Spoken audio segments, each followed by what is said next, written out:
Militarily Speaking, episode 86, Hire Heroes USA. This episode, we talk with Ross Dickman, CEO of Hire Heroes USA.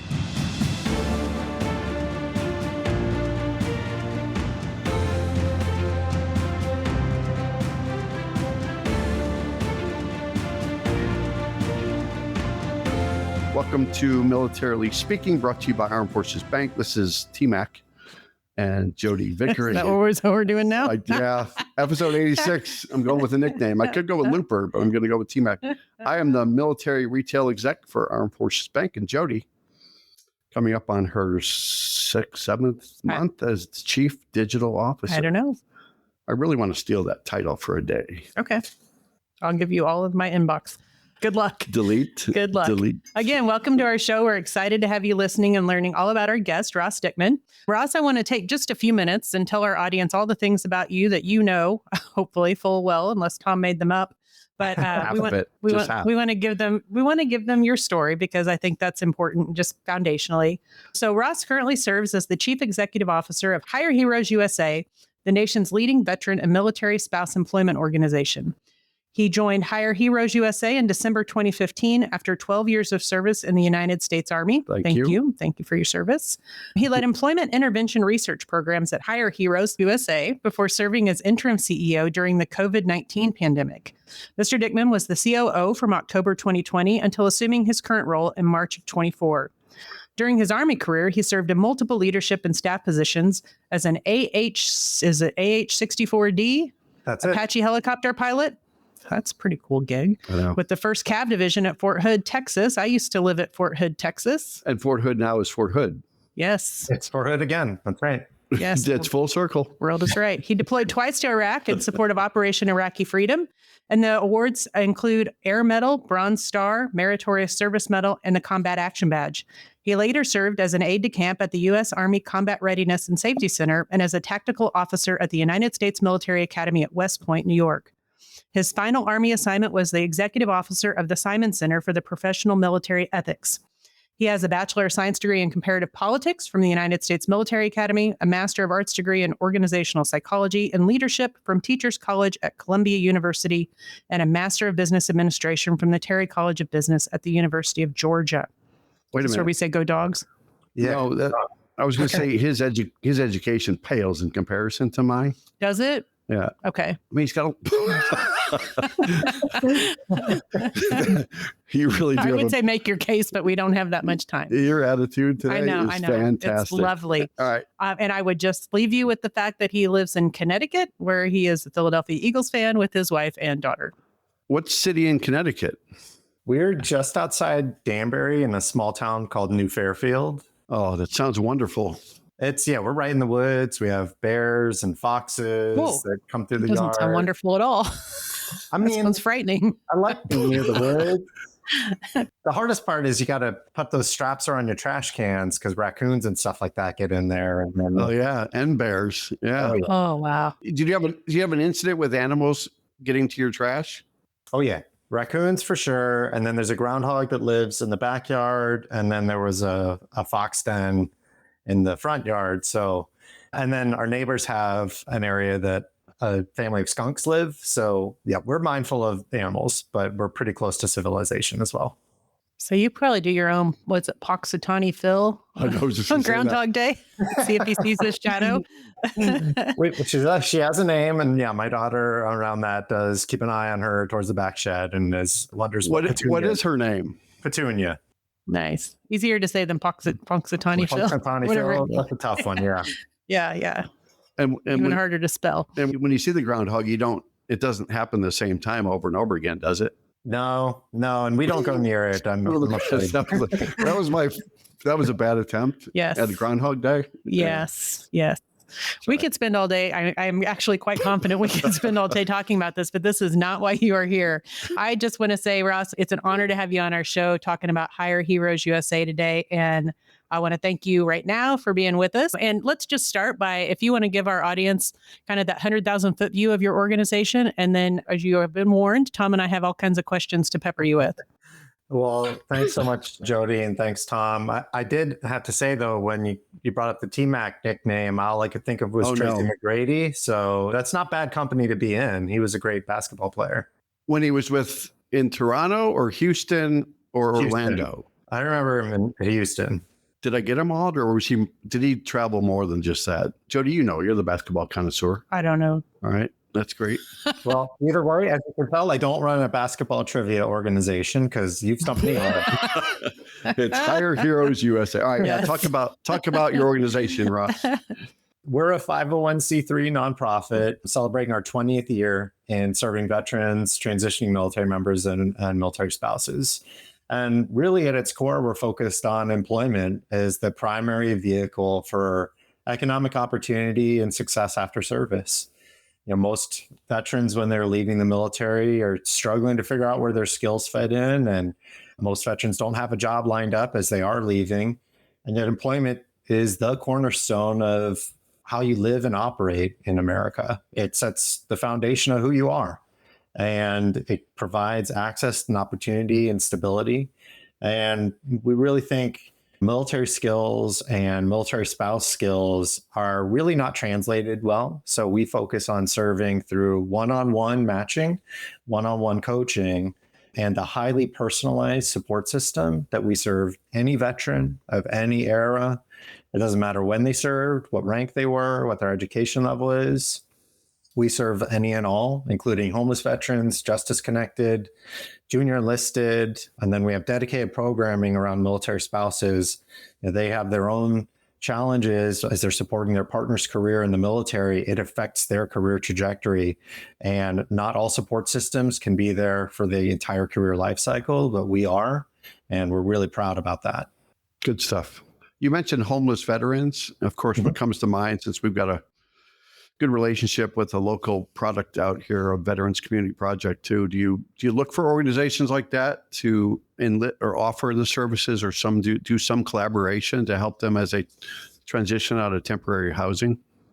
We do. We partner with a lot of organizations, about 700 different organizations that serve in other areas than we do. And so with homeless veterans or anyone going through transitional housing, we love to partner with organizations that are meeting those kind of critical needs right there. So the housing, the food insecurity, building financial readiness, and then bringing our expertise in to support with the employment coaching and the employment connection system. That way, we're all uplifting the community together by delivering what we're uniquely valuable at. There's a wonderful housing group we work with called Operation Homefront. They're wonderful. Oh, yeah. We're very familiar with them. Yep. They do good work. A lot of backpack stuff that they do for the kids every year, too. Yeah, they do.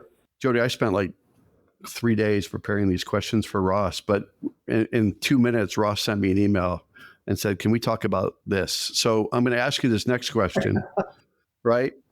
It's not really a question. I just want you to talk about two important things that you mentioned right off the top are skills-based training and personalized services. And maybe those are differentiators, competitive differentiation, but talk about why you're so proud of those two aspects of your organization.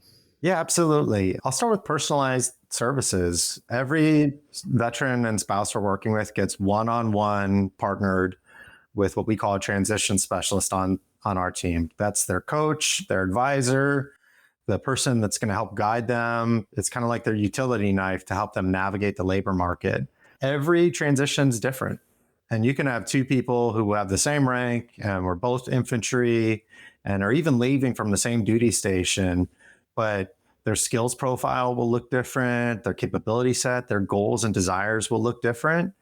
And our transition specialists work with that person to keep them at the center of their employment journey. One of the things that worries me often about employment-focused systems is, and not to sound crude, but they're focused on a butts in seats type of model. X number of openings out there, and they're just trying to plug and play, get people into a thing. But that's how you make a bad fit, a bad match, bad cultural alignment, maybe bad skills alignment, leads to underemployment or low job satisfaction. And then you see turnover. We focus on that veteran being the center of their journey. they own it. And our team are resources. And that's delivered through always having that coach and advisor there. Sometimes to pump you up and get you excited, sometimes to tell you the truth you need to hear, but don't necessarily want to hear, to connect you with resources. And we've found that it makes a huge difference in their levels of confidence, their sense of empowerment. They're really owning the journey and then taking others with them after they have found that meaningful and purposeful career. So that's kind of why we're really big fans of personalized services. It's extremely hard to scale that, but we have a really rigorous data-driven mindset and a lot of process-based tracking systems to make sure every client gets that one-on-one touch point, and also that we're making sure we're meeting the demand signals that we're seeing. So that's why that stands out for me as a critical part of our work. The second is just military is such a unique environment, and military spouses live such a unique lifestyle compared to what, a standard career journey might look like, that it's sometimes really hard to make those skills fit into what the labor market is doing. Like, I flew Apache helicopters. It's a tank in the sky. It has missiles and a 30 millimeter cannon, and it can shoot rockets. And its job is to, be the offensive weapon or defensive force for when service members are on the ground. It was built as a tank destroyer. Well, Bank of America is probably not hiring me to go blow up many tanks. Maybe they are. I think that'd be super cool to have on my team. I know. Can you imagine putting a job posting out there like that? I don't know. Yeah. If one of you's hiring a tank destroyer, I know tons of them. Yeah, I think I can have multiple uses for that. La. On surface, though, you look at what those roles you did in the military are, and it can be really hard to figure out, where do these fit in our business model? How do these help us grow revenue, save costs? And it's the stuff that's underneath the presenting role identity that they had. Like, what was I doing from performance management and material tracking and maintenance tracking and running a process-based organization to keep 8 helicopters flying at one time while in Iraq with limited resources? What maintenance scheduling and personnel management was happening? What flight crew management was going on? And all of those skills lead to specific competency areas that businesses do gain from. But it's asking too much to ask any hiring company to go, let me do the really hard work of figuring out where you, one person, fit here. And the veteran, it's really hard for them to navigate that on their own. So we try to fill that gap as kind of like a middle out approach. We work with employers to help them understand those skills that veterans and military spouses bring. We work with the veterans to help them articulate and validate and present their skills to employers in ways that employers want to make a hiring decision off of those. And, if you enlist at age 17, chances are 20 years later, or it's going to be your first civilian job. So it's just brand new. It's almost like you just start from square one with them.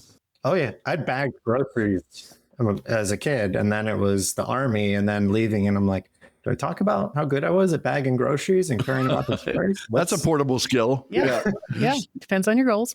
Yeah. I think that translation piece is super important. It made me think of a resume that I got in the last, 30 days, I think, from somebody that's retiring as a sergeant major. And whoever helped him did a great job translating his military work into business speak. Even from, it was interesting. He sent me 2 resumes. He sent me a military resume that read, these were my military positions in the military lingo. And then he sent me the translated version.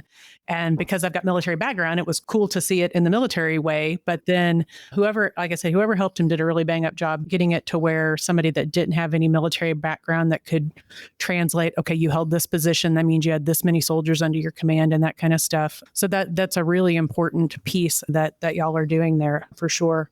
I'm curious, Ross, what are you seeing in the market right now? I mean, Tom and I have run across multiple different kinds of organizations along our podcast journey and just in the work that we do. And they offer a lot of similar things, but they do it differently. And you've described how you do that. We're involved with some of them here as a bank, not all of these, but there's ones out there, Soldier for Life, the TAP program, Pays is part of our DNA. But SkillBridge is something we've always danced around looking at that thing. how do you view that landscape, and how do you complement or even at times perhaps collaborate with those in the market? Because I know my premise here, my belief is that everybody's trying to do generally the same right thing at the end, which is do right by service members and help them make a graceful transition. So what's your view of that landscape? Yeah, there's a lot of discussion around the veteran marketplace is like maybe crowded. There's about 45,000 veteran serving nonprofits. I don't think it's necessarily crowded, but I do think we have opportunities to refine how we share and collaborate and work together. On employment-focused organizations, there's a ton that do amazing work. You mentioned SkillBridge as a policy area that the Department of Defense runs, basically an internship model, and veterans come and work in an organization, and while they're leaving active duty, companies can run it on their own, or they can partner with amazing organizations like the U.S. Chamber of Commerce Foundation or 50 Strong or many others that do and help you set up or execute your SkillBridge programs. There are cohort-based training systems where individuals leave and they go through 8 to 12 weeks of group learning, either in person or virtual. I think a 4-block is one of those. There's some that are super industry focused, others that are broad focused.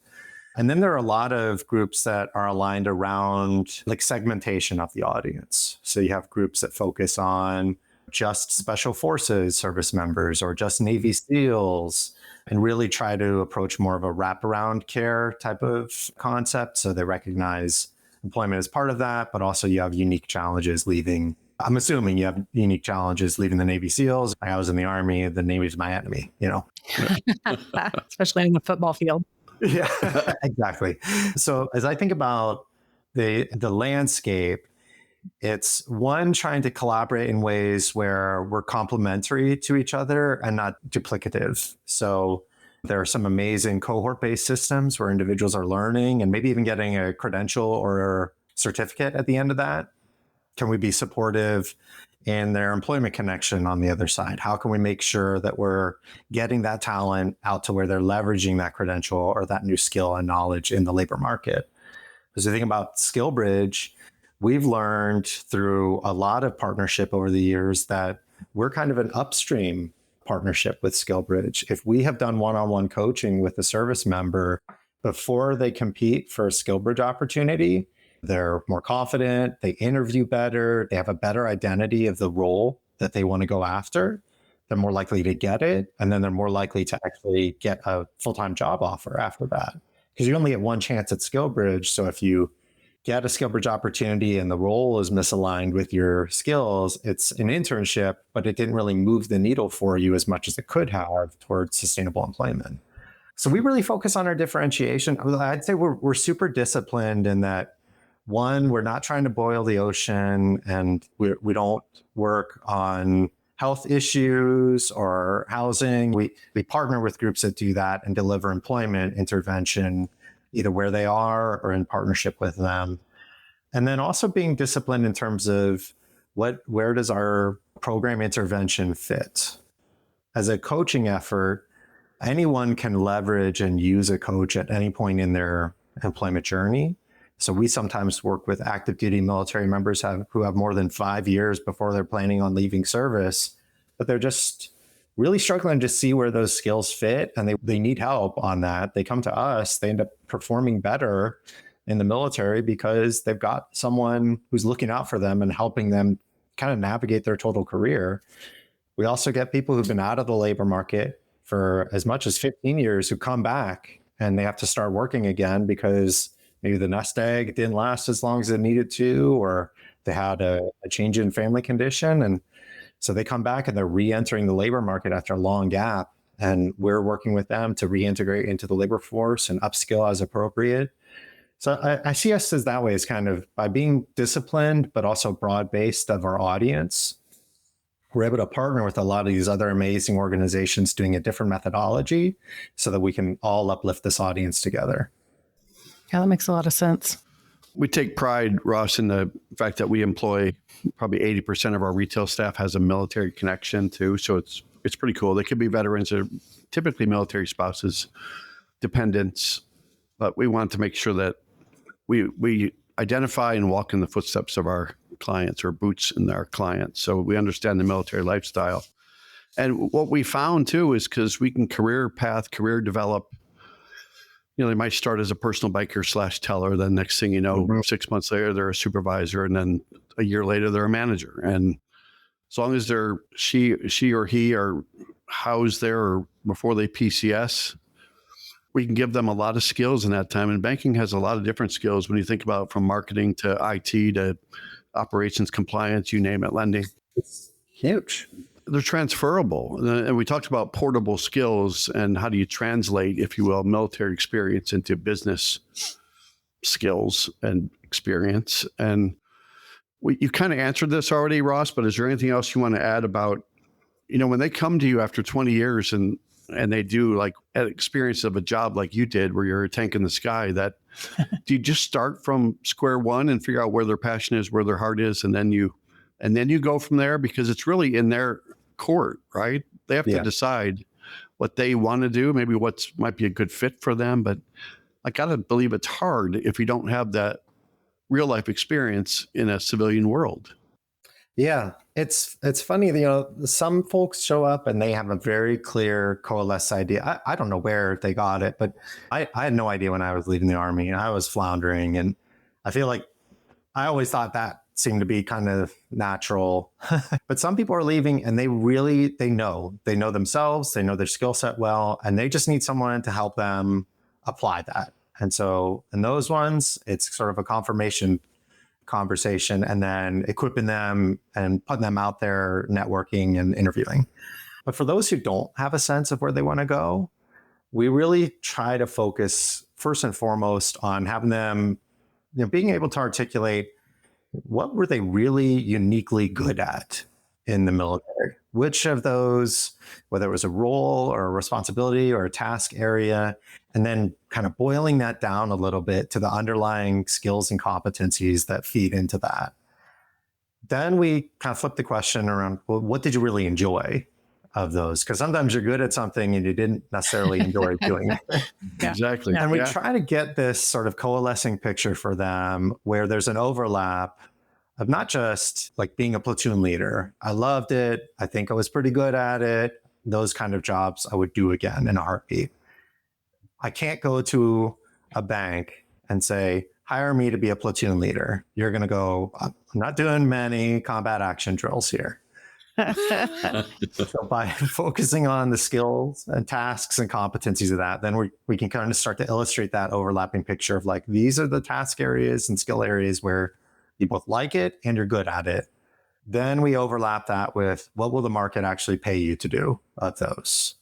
Because a good part of what I loved being a platoon leader about was like hanging around on the flight line as soldiers were working and learning what they were doing about the aircraft, learning how to service hydraulics and put the rotors back on and torque down the main rotor head. Like I loved doing that.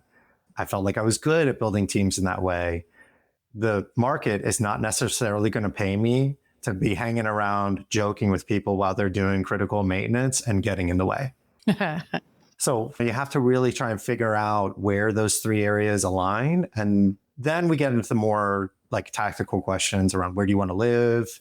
Does that market then support these things? But that's really our framework to approach it. Is it starts with what are you really good at and what do you love to do?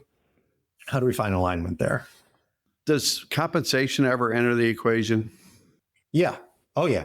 It's a critical part. Early, later. Yeah.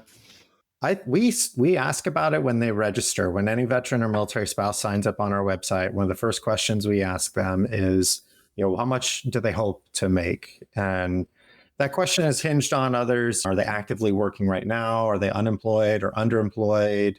But then from there, it's part of the conversation with their transition specialist is that's an expectation. Is that expectation rooted in what the market will support and helping them understand how to narrow that appropriately so they aren't putting either something where they're significantly undervaluing themselves, which happens a lot with service members, or overinflating what the market will support for the role that they're going for.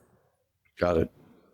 A lot of this sounds like conversations I'm having with my college age child too right now, because that's another huge transition. I mean, yeah. So when you got to the part about what do you like to do, I mean, you might be good at this, son, but do you think you'd love to do it? Because if you love what you do you know the end? I do, but you like to say it. So you never work a day in your life, right? That's what Ross told me the other day too. Here to support you and saying your favorite things, Tom. Your attitude is getting better. Yeah, smell my coffee's kicking in. Hey everyone, if you're looking for a little extra financial flexibility to take the family on a vacation, tackle that home renovation, or just get through the ups and downs of military life, we've got some great news for our military listeners. Absolutely. Armed Forces Bank offers access loans that are perfect for handling life's unexpected expenses, consolidating debt, or even making that big purchase you've been thinking about. And with our fast approval process, you can get the funds you need quickly and easily without all the hassle. At Armed Forces Bank, about 75% of our team is affiliated with the military, so we understand your unique needs. We've been supporting military families for over 100 years, and we're here to help you take control of your finances. Whether you're active duty, a veteran, or a reservist, we're committed to offering you flexible terms and competitive rates, making sure you get a loan that fits your life. So if you're ready to take that next step, head over to afbank.com or visit a branch near you. Armed Forces Bank, serving those who serve. Member FDIC, subject to credit approval. Origination fee applies. Direct deposit relationship required. Loan terms are based on loan amount.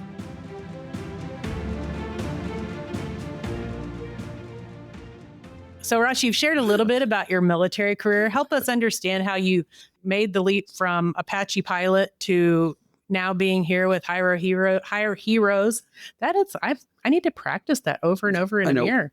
Oh, we didn't hit the record button. We can start all over again. Ross is like, oh gosh, no. You did He's like, I can't hear you.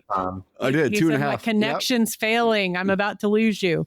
Yeah, so how did you're helping people make the leap to civilian life now. How did you make the leap, and how did you end up at Higher Heroes? Yeah, when I was leaving the Army, I was stationed at West Point, and I had no clue, to be blunt. I had no clue what I wanted to do. I had gone to a few career fairs and hoped that the answer might materialize for me from there. And I went to all sorts of rounds of interviews while I was at those career fairs, interviewing in manufacturing firms and microchip processor places, with a couple of banking institutions and consulting roles. And all of it felt like I was either giving off a strong sense of desperation, which is very off-putting to a recruiter in a career fair, or you could just tell I was fumbling and trying to say yes to the dress, right? I'm just saying yes to everything that's there. And they're like, you should probably say no on this one because it's not fitting. And I remember distinctly, I was meeting with a partner at a consulting firm, and he kind of stops the conversation and says, really hard feedback that was hard to hear, but I needed to hear it. And he said, it just really feels like you're doing this because it's what you think you need to be doing, but not necessarily what you want to be doing. And if I'm wrong about that, then I'll happily move you forward in this process. But I'd like you to go back and think about that. Think about, are you really just trying to fit yourself in here because you have an educational background that could fit in here? And the more I grappled with that question, it's like looking at the thing that you didn't want to look at. It was always sitting right there that it felt like I was trying to force fit myself into that interview, but nobody had called me on it. It felt kind of like when I was in college and a great professor kind of held me after class, and she was like, I know you can do better than this, and you're slacking, and you need to deliver what you're capable of. And didn't love to hear that, but needed to hear it. Yeah. So when I kind of worked from there, I started working backwards around like what parts of being in the military did I really enjoy doing, and what aspects of leading soldiers were really appealing to me. What aspects of that educational background had I really enjoyed doing, and just trying to have more conversations with people I trusted around those and getting their feedback about how to talk about that. And it was in one of those conversations with an old boss of mine. And as I was just talking about the things I liked doing and needing to figure out where those fit, he actually said, hey, have you heard of this group? Hire Heroes USA, and I had not. And he was like, I know someone there. They're looking right now for someone to run a research project. It's on disabled veterans. It's going to run research. It's similar to what you did when you were running like executive coaching stuff as part of like what you were doing at West Point, but also what you were doing when you were managing grants over at this part. And you'd need to be entrepreneurial, but also be working in the organization. So you'd have structure and support. Like, take a look at it, because what you're saying to me sounds like what that person told me he's looking for. And sure enough, I looked through it and I'm like, this is the one. I think that day, it was probably the fastest I've ever done a cover letter, because they're just, I got it in and I told him I applied, and he said, look, I'm not hiring. I'm not the person in charge, but I'll tell them that I recommended that. And that's a referral basically. So that helps you move in the process. And sure enough, I had a couple rounds of interviews, and the more interviews I had, the more I realized like this is kind of what a role it felt like designed for me after leaving the service, because to create from scratch an entirely new program and almost an entire new business identity under Hire Heroes, to manage a very restricted grant, to do critical work addressing the labor force participation rate of disabled veterans, and why aren't we seeing it equitable with other veteran groups? And how can we get better quality of life, better physical, mental, emotional health, better employment outcomes through structured interventions and incentives to encourage upward mobility? And when I finally got the chance to step into that work, it was like, man, all of the right types of challenges that I felt like I was ready to take on, plus having an amazing team and the leadership of Hire Heroes. Then I worked for the chief operating officer directly, a man named Nate Smith.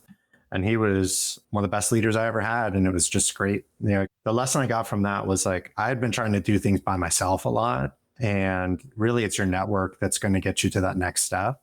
And I wasn't leveraging it at all. I knew there was a good story in there. I know. Yeah, for sure.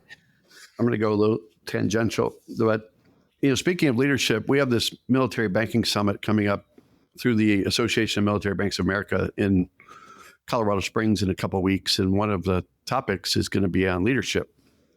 One of the thoughts was maybe you should be in attendance at that, Ross, because it's a good summit with banks and financial educators and nonprofits and all that. So I'm putting a plug in for that too. But you mentioned Nate Smith, COO, as a leader, and you said one of the best leaders. So what qualifies him as a great leader? And then take that to the next level and say, what's your leadership style today in your role? Yeah. What stood out for me with Nate is he never asked more of people than he would do himself. So if he was expecting people to kind of deliver at a high level of quality in a certain area, he was holding himself to that same standard. And I would even say a more rigorous standard than that. That stood out to me right off the bat. He had a great blend of being highly personal, but also a really good understanding of like the professional lines and boundaries. How do you be a good professional, empathetic person to support your team, but also keeping the mission front and center? What is the mission of our work here? He had a great sense of humor and understanding about himself. He loved to quote philosophy and stuff like that. And he would start meetings with Nate aphorisms, and he'd pull some ancient quote from some philosopher I'd never heard of. And he would catch a lot of, flack about it, but, he knew who he was, and he was super transparent and honest around who he was as a leader and shared that. And that was something that I felt like I always thought was a strength of mine as well. It was just, I want my team to know how I think and how I operate and what's going on with me, because the more they understand me, the less they're going to be wondering, how will Ross take this? They'll be able to infer, and I want them to take leadership in my absence. I want to work myself out of a job essentially as a leader. I think the best thing I can do is equip my team that they don't need me ever again. And I think you can do that by sharing with them around how you think and operate and why decisions are made the way they are. And Ross, not being threatened by them actually taking your job, but you want to develop and surround yourself with people that are of like mind or of like skill or even better than you. Absolutely. The better you hire a team, I think that if that is a risk that your team will supplant you, then you've done your It's a job good right. risk. Yeah. It's a risk worth taking every time. When you were describing Nate, I thought you were describing me for a while with that, the sense of humor. And I thought Jodi gave me a look, and it was just like, oh, whoops, I'm doing the wrong thing again. is this Tom McLean or is this Nate Smith? And it's one and the same. I interrupted you. Go ahead. I literally have no comment. Which is a shock. Which is shocking all by itself. You've left me speechless, McLean. T-Mac. T-Mac, you did it again. Houston Rockets leader. Yep. Oh my gosh. Hey, I want to pivot back a little bit to the organization and visit about the partners. You mentioned a while ago partners that support the organization. In what ways do they do that? As we look out there, there's all sorts of big names out there. There's Walmart Foundation, Boeing, Advanced Auto Parts, Men's Warehouse, LinkedIn, all by name and by what I know to be true about what they do make kind of perfect sense that they would be partnered with you. But in what ways are they supporting the organization? Yeah, there are a lot of variety of ways. One of the fundamental ways, obviously, we are a nonprofit. We depend on donors to fund this mission. So a lot of family foundations and corporate philanthropy dig into and understand the impact that we're having. We put over 110,000 veterans and military spouses into new jobs doing this work. And so they look through that and recognize it's serving a critical need that meets their philanthropic goals. And so they support either programming or capacity building efforts or business continuity efforts through structured gifts in that way. Also through engaging in veteran talent and hiring. So if they're wanting to get talent into their own system and also recognizing that by equipping military talent, even if they go to a different firm, that's elevating the marketplace, that's improving communities, that's improving then their customer base. And so recognizing by helping our employment focused systems and hiring military talent that they're able to kind of move the needle in that way. One of the kind of areas I think people don't notice a lot is volunteering. And it's such a difference maker. We have over 6,000 volunteers who are members of industry, mostly not veterans. Wow. And they are just such a fundamental difference in our personalized coaching system because our transition specialist is the utility knife. They're kind of guiding that journey. But if you're interested in a specific role in a specific industry, you get one-on-one mentoring with a volunteer in our system who works in that type of role or is hiring people for that type of role. And we have that for everything from career coaching, diving deep into that, to mock interviews and even emergency mock interviews. If a client finds out that they have an interview coming up and it's a Friday right now and the interview's on Monday, we can turn around a volunteer of that industry to do an emergency mock interview with them Monday morning before they have their actual interview later. So they get some practice in, get rid of some of the nerves and more confident in their interviewing ability. To broader things with LinkedIn supports us through a variety of tools on their technology platform, as well as philanthropic gifts, and then collaborating on data sharing and analysis of that data in terms of what's happening with veteran employment to really illustrate the landscape for other organizations and really equip everyone to do a better job of hiring veterans and military spouses. I mean, it's just been awesome. Like Service Master Brands runs a golf event fundraiser for us, but also encourages and has built a unique pipeline effort for their franchise owners to hire veterans, Nice. which has been phenomenal. And that's a great way veterans and military spouses can be active in their communities is running like a Service Master Clean or Service Master Restore franchise where they're helping people who are in another critical moment or businesses that need support. And it's just, we see that being like a flywheel effect of uplifting communities through the social impact of them funding our mission.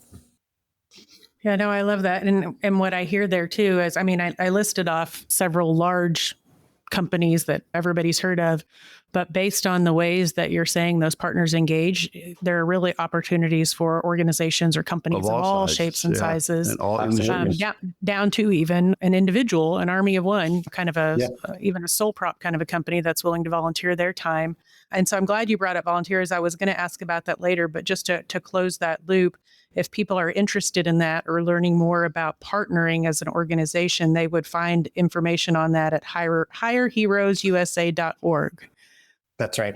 Or on LinkedIn or Instagram or any of those, we're at Hire Heroes USA.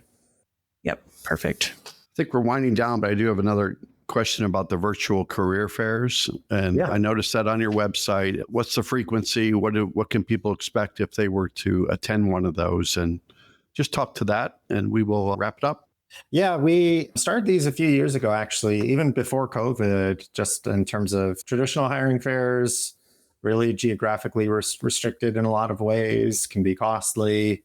It takes a lot of staff time to man and operate a booth at those. But we figured out that virtual career fairs, we can kind of connect more veterans with more employers. And so we run one a quarter. We get well over 500 veterans every time registering to take part in those. And then the companies that sign up to take part, essentially, you've got like a kind of a virtual networking space that's happening, but then also you can set up interviews, screening discussions, deep dives into resumes as part of it, recruiter one-on-one chatting and things like that through the platform that we're leveraging for it. And it's phenomenal. Like, we get a chance to not only bring in other organizations broadly across the nation that maybe wouldn't be able to attend an in-person career fair in a region that they're not based, but also all types of clients who are job seeking can now learn a lot more and meet with more recruiters. We just definitely seen a much higher conversion on that than running traditional career fairs. Wait, 3 quick things. Ready? Okay. Was this like speed questions? Wait, see if you can hear. If I play this, will it be heard? I apologize in advance, Ross. See if you can hear that. You're so weird. Yeah.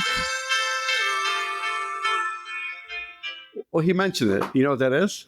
No, I don't. That's a theme song to Say Yes to the Dress. Do you feel bad for me yet, Ross? The second thing is... You just broke some copyright law. I probably did. Yeah. We'll have to edit it. We're going now. to trademark jail. Only 10 seconds. I think it's fine. Somebody told me you're like training for a marathon. What is that? Yeah. Oh, yeah, I am. So we have sponsored runners this year for the Marine Corps Marathon, where we are kind of paying their registration fees and then they're fundraising on our behalf and they're going to run the marathon. And I guess I'm a glutton for punishment, or I have too much of an ego from when I was a young person. Yeah, I used to run a lot in my teens and 20s, and not anymore. But I was guilted into being a sponsored runner this year. So I'll be running the Marine Corps Marathon and trying to fundraise as part of that, and mostly trying to survive and live through it. You do know how many miles that is, right? 26.2. My wife has done too. She did it in 4 hours and 27 minutes. So you have to beat that. No, that's an awesome time. I would be thrilled to do that time. Are you kidding me? All right. I'm thinking I might be 6 hours. Yeah. Well, as long as you finish. Yeah, I would pay somebody to run it for me. What's that? Can you do that? Maybe just use AI or something. Can I be a sponsored sponsor? Oh, yeah. Dial it in. My team is taking it to town. They're trying to put me in all sorts of outfits and oh boy, yeah, it's going to be fun. There's something to be said for that. Yeah. The third thing was, I know he's listened to our podcast because he mentioned 45,000 nonprofits serving the military community. Do you think our podcast is the only place that stat lives on planet Earth? We're fact checking a little bit. So whenever I've said that on 9 other episodes, I'm right. Oh. So you just feel validated and you're thanking Ross for that. I'm going to play another song for you. Yeah. Yes. Do it. And then the fourth thing, military spouse employment partnership. Yes. They're more of a job posting board, but I have to believe there's something where maybe you integrate, maybe you insert yourself, or maybe you work with them to make sure that you sort of tie the knot or be a lead source for you too, right? Yeah. It's a DoD run program, the Military Spouse Employment Partnership, and we are one of their certified partners. It's a combination of groups like us that are working with spouses and hiring organizations that want to bring in spouse talent. We collaborate with them in a lot of ways, both from kind of contributing to different seminars and events, but also, kind of back and forth, like boosting what events they have going on or items, and then saying Social media stuff. Yeah. Exactly. Yep. It's a great component of the DoD, and we're really proud to participate in that. You know what would be a great tagline for your company? It would be "Our mission is your next one," right? I think ours is. It is our. Yeah. Did you take that off their website? I took it off. I took it off their website. Yeah, it's a pretty solid one. Oh my gosh! All right. Well, you're welcome. Yeah. Thanks, Tom. I just came up with that. I think I'm going to have to save you from Tom. Let's just play a game. Point. Yeah. So you want to play a game? We I promise we're about to let you go, Ross. we have, if you bear with us one minute, we haven't been able to play Military Minute for a minute. See what I did there? That sense of humor. So our first question is from our last podcast and our last guest. So if you know the answer to this, you can totally answer. Let's see here. In what year was Military Appreciation Month made official? It's a two-part question. And what U.S. Senator championed that formal designation? Any guesses? Senator Dole, maybe? And now more cool on the year. It rhymes with McBrain. Or McLean. Or McLean. Kind of. Yeah. Give it away, McCain? Yeah. Yes. Ding, ding, ding. Yes. Mick. Right. No clue on the year, though. It's 1999. Like McGrady. So, yeah. Wow. if you are in our audience and you guessed or just knew, and so you were super smart and put Senator John McCain, 1999 as your answer, watch for your name to be dropped as the lucky recipient of $50 for you and $50 to a charity of your choice. And now I'm going to fast forward to our question for today's episode. And you can't answer this one. You might know it, but you can't answer it. I think he knows the answer. Well, I don't know. He could like raise his hands. Is it a three-part And it's question? weirdly a three-part question because brevity is not Tom's strength. So this week's military levity, maybe. Yeah. This week's military and longevity. minute. Stop talking. And divine gravity. Stop talking. I need to get this question out. It's about the U.S. Military Academy at West Point. A three-part question. Part one. What year was West Point established? What is the motto for West Point? And which two U.S. presidents went to West Point? Don't answer. Look, he's writing them down. I know, because it's a lot. He's Googling at the same time. He probably knows because he probably does know. He's smart, and we already talked about his education. Put your thumb up or nod if you know the answer to 1, 2, or 3. All three of them? Okay. Oh, very good. Very good. So if you're as smart as Ross, I want you to enter all three answers. And as funny as Jodi. And funny as Tom is looking, put your answer in the comments. And then you too, if you're right on all three parts, could be selected as the lucky recipient of $50 for yourself and $50 for a charity of your choice. How do you keep a straight face? The coffee has fully kicked in. And I'm going to save Ross from us. And I'm just going to say thank you, one, for tolerating Tom, and two, for being here to tell our audience all about Hire Heroes today. It was great to hear about the organization. Y'all are doing great work. Excellent.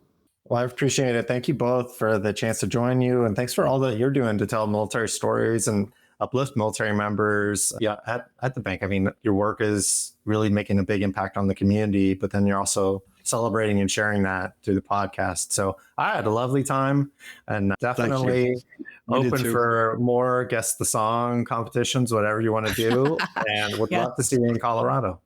Tom will be coming for a visit to go to a concert with you soon. That's right. Enter Sandman and go to Colorado if you can map it out in the next 2 weeks, because I think it'd be great for you to be there. So thanks for considering doing that. If you enjoyed today's episode, really as much as Ross has, because Ross, I think this is probably one of the best podcasts he's had. Like fish. He's had 3 or 4.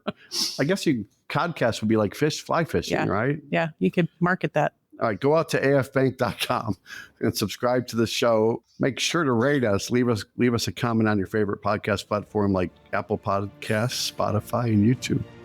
You know, it's been 2.5 months. Speaking is Jodi. hard, Ross. Thank you so much for being Say here. hire heroes 5 times. Thank you for being here, Ross. Thank you both. It's been a pleasure. Ross, Thank you. Take care. Take care. Thank you.